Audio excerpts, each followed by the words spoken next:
Bonjour et bienvenue sur Mon Financier pour faire un point sur les marchés. Le CAC est un peu désorienté puisque après la déception sur le PIB américain, le CAC 40 perdait 0,6% et menaçait le seuil des 4600 points. Mais une fois la nouvelle digérée, le CAC ne perd plus que 0,3% autour des 4620. L'indice vedette parisien est en passe de signer son meilleur mois de janvier depuis 1992 avec un gain de près de 8%. Sur le front des valeurs, le grand a inscrit un plus haut historique grâce à Citigroup qui a relevé sa recommandation de neutre à achat.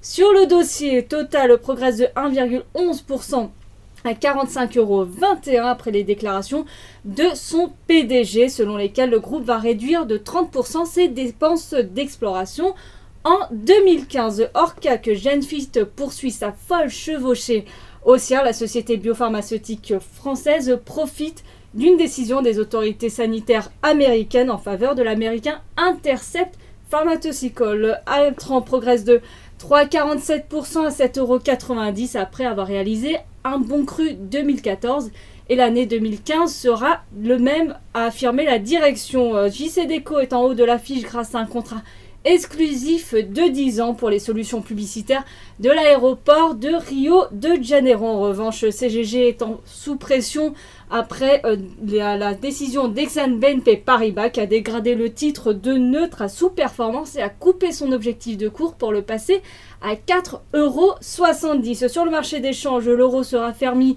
à 1,1313 face au dollar. Du côté du pétrole, il rebondit légèrement avec un WTI qui gagne 0,63% à 44,78 $ et un Brent en hausse de 0,24% à 49,18 $. Et pour finir, l'once d'or reprend un peu de couleur à la faveur d'une hausse de 0,46% pour se négocier à 1263 $ l'once. Voilà ce point pour les marchés. Sur les marchés, restez avec nous sur Mon Financier.